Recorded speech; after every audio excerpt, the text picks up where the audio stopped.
Bonjour à tous, ravi de vous retrouver pour ce nouveau Paris Direct à la une de l'actualité de ce vendredi. Les migrants qui traverseront la Manche une fois arrivés en Angleterre seront immédiatement renvoyés en France. Voilà une des propositions faites par Boris Johnson à Emmanuel Macron. Le but est de les convaincre de ne plus faire cette traversée souvent mortelle. Mais cela suffira-t-il? Pour le moment, la France n'a pas réagi à ces propositions. L'inquiétude grandit face aux nouveaux variants détectés en Afrique du Sud. C'est une menace majeure, a déclaré le ministre de la Santé sud-africain. Ce variant est présenté comme potentiellement très contagieux et aux mutations multiples. L'OMS se réunit aujourd'hui pour déterminer sa dangerosité. 46 mineurs et 6 sauveteurs tués dans une mine de charbon en Sibérie. Voici le dernier bilan communiqué par les autorités. Les causes de ce drame ne sont pour le moment pas vraiment connues. Une enquête a été ouverte pour violation des normes de sécurité. Le directeur de la mine et son adjoint ont été arrêtés. Nous ferons le point avec notre correspondant à Moscou, Paul Gogo. Bonjour Paul et à tout de suite. Et dans une dizaine de minutes, vous découvrirez ce reportage de nos envoyés spéciaux au Soudan, Karim Yayaoui et Abdallah Malkaoui. Ils ont rencontré des chrétiens. Ils représentent 3 à 5% de la population maltraitée sous Omar el-Béchir. Depuis la révolution de 2019, leur sort s'était sensiblement amélioré. Mais depuis le 25 octobre et le putsch des militaires, la peur de la répression les a à nouveau gagnés. C'est donc à découvrir dans une dizaine de minutes. Tout de suite, c'est Joël.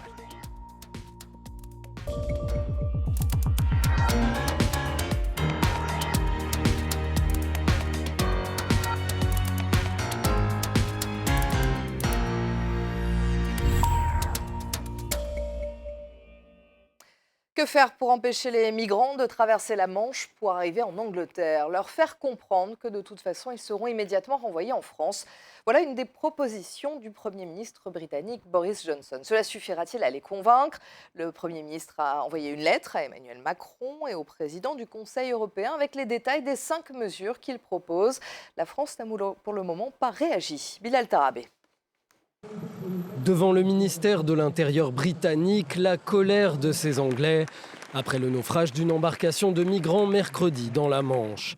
Sur leur message, les manifestants dénoncent un environnement hostile et meurtrier, ainsi que la responsabilité du gouvernement britannique dans le drame et réclament l'ouverture des frontières. Mais Boris Johnson, lui, souhaite faire l'inverse. Dans un tweet posté ce jeudi soir, le Premier ministre britannique présente une lettre adressée à Emmanuel Macron et envoyée en copie au président du Conseil européen. Dans ce courrier, il propose 5 mesures dont des patrouilles conjointes destinées à empêcher les navires de migrants de quitter les côtes françaises, l'utilisation de détecteurs et de radars, et enfin de renvoyer systématiquement les migrants arrivés au Royaume-Uni en France. Une manière, selon lui, de décourager les passeurs. Comment Emmanuel Macron va-t-il réagir à cette proposition? Plus tôt dans la journée, lui aussi avait appelé à la solidarité européenne dans la lutte contre les réseaux de passeurs, mais sans évoquer la solution du rapatriement systématique en France. La question du contrôle de la frontière entre le Royaume-Uni et la France se pose une nouvelle fois, tandis que les relations entre les deux pays sont au plus bas à cause de crises multiples liées au Brexit et celle de la vente avortée de sous-marins à l'Australie. Les pêcheurs français passent à l'action. Ils ont annoncé le blocage aujourd'hui de 3 ports, Saint-Malo, Ouistreham et Calais, mais aussi du tunnel sous la Manche pour les marchandises. Un coup de pression pour faire réagir la Commission européenne et le Royaume-Uni. Ils attendent toujours que le pays leur accorde plus de licences de pêche et respecte enfin l'accord sur le Brexit. Le nouveau variant détecté en Afrique du Sud est considéré comme une menace majeure. Voilà les mots du ministre de la Santé sud-africain, potentiellement très contagieux. Il présente en plus un nombre extrêmement élevé de mutations. L'OMS se réunit aujourd'hui pour déterminer la dangerosité de ce variant. Bilal Tarabé. Son nom, B11529. Ce nouveau variant du Covid-19 détecté en Afrique du Sud inquiète aussi bien les scientifiques que les autorités. Sa caractéristique principale, il contient un nombre extrêmement élevé de mutations, ce qui entraîne 2 problèmes, une résistance peut-être accrue au vaccin et une transmissibilité plus grande du virus. Nous voyons énormément de mutations dans la protéine Spike, ce qui pourrait affecter l'efficacité de la neutralisation du virus. Mais nous voyons aussi des mutations qui sont bien connues, présentes dans d'autres variants. Et elles nous inquiètent car elles pourraient augmenter la transmissibilité du virus. Cette équipe de scientifiques sud-africains est la même que celle qui avait découvert le variant Beta l'année dernière. Une vingtaine de cas de ce nouveau variant B11529 ont été recensés en Afrique du Sud, principalement sur des personnes jeunes, mais aussi au Botswana voisin et à Hong Kong sur une personne de retour d'un voyage en Afrique du Sud. Le pays, lui, compte à peine 35% d'adultes totalement vaccinés. Les scientifiques mettent en garde face à l'arrivée probable d'une nouvelle vague de malades dans les prochains jours. Et face à la reprise de la pandémie en France, le Maroc a décidé de suspendre à partir de dimanche minuit tous les vols à destination et en provenance de la France. Le pays dont la situation épidémiologique est en amélioration constante veut tout faire pour se protéger. La situation sanitaire continue en effet de se dégrader en France. Le taux d'incidence est passé hier au-dessus des 200 cas pour 100 000 habitants. Près de 33 500 contaminations ont été enregistrées en 24 heures. Pour tenter de contrer cette recrudescence du nombre de cas de Covid-19, le ministre de la Santé a fait jeudi différentes annonces. Le pass sanitaire ne sera plus valable au bout de 7 mois en l'absence de troisième dose. Résultat, les Français se sont jetés sur les rendez-vous disponibles. Catherine Rouget. Un effet immédiat dès l'annonce d'une dose de rappel à tous les adultes. Grosse affluence dans cette pharmacie en banlieue parisienne. Certains clients ont même reçu cet après-midi leur rappel de vaccination. J'avais plus de 5 mois depuis la deuxième dose, donc je me suis dit dès que je suis éligible, j'y vais. Moi j'ai moins de 40 ans, donc il va falloir y passer. C'est ce qui va nous permettre de sortir de ça. Ici, depuis quelques jours, la demande pour la vaccination monte en flèche. On a, peut-être 200 appels par jour. On essaie de répondre à tout le monde. Et là, je peux même pas consulter combien j'ai de rendez-vous, il y en a trop. Grosse affluence aussi sur les sites de prise de rendez-vous. 30 minutes d'attente, parfois plus, pour accéder à cette plateforme de réservation et obtenir un créneau disponible. Depuis les annonces du ministre de la Santé, il y a 400 000 rendez-vous pour une troisième dose qui ont été pris. Et on s'attend à un pic de rendez-vous autour de 700 000, 800 000 dans les jours qui vont arriver. 6 millions de Français ont déjà reçu une dose de rappel. Et au lancement de la campagne samedi, 19 millions de personnes seront d'ores et déjà éligibles au rappel vaccinal. Pour y répondre, les centres qui avaient baissé de régime doivent s'organiser. Comme ici, à 10 km de Paris. Voilà notre centre de vaccination avec 8 lignes de vaccination en parallèle. 8 lignes à faire de nouveau fonctionner, non plus la moitié, mais toute la journée. Et pour cela, il faut des bras. Il va falloir retrouver des vacataires, retrouver des médecins, faire appel peut-être à des étudiants. On a eu beaucoup d'étudiants, effectivement des étudiants en médecine qui ont travaillé à ce moment-là. Ils seront certainement encore volontaires. En plus des médecins, infirmiers, kinés, pharmaciens, plus de 1100 centres sont ouverts en France pour se faire vacciner. La tension est toujours forte dans les Antilles. En Guadeloupe, le gouvernement étudie la possibilité de suspendre l'obligation vaccinale pour les personnels soignants et pour les pompiers. Et puis en Martinique, où la grève générale dure depuis 4 jours, le préfet a instauré hier un couvre-feu face aux violences urbaines nocturnes. Ce drame à présent dans une mine de charbon en Sibérie. 46 mineurs et 6 sauveteurs ont été tués. 285 personnes se trouvaient dans la mine au moment du drame. Une enquête a été ouverte pour violation des normes de sécurité. Afin d'en savoir un petit peu plus, nous retrouvons notre correspondant à Moscou, Paul Gaugon. Bonjour Paul, est-ce que justement vous en savez plus sur les causes de cet accident ? Oui, effectivement, la presse russe a commencé à diffuser des informations un peu plus précises cette nuit, puisque cet incident a eu lieu hier dans la journée.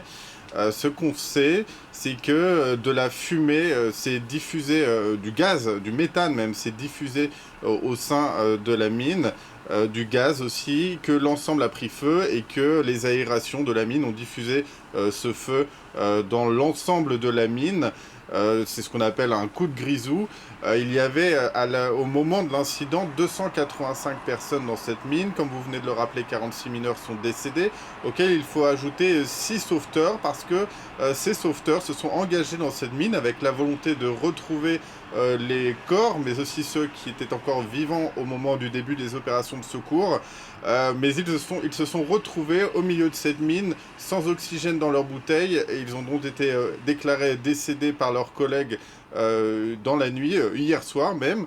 Ce qu'on sait, c'est que les médias russes ont hier soir quelque part mis en lumière, bien instrumentalisé, bien montré à la télévision ces images de ce responsable de la mine et de son adjoint arrêtés par la police.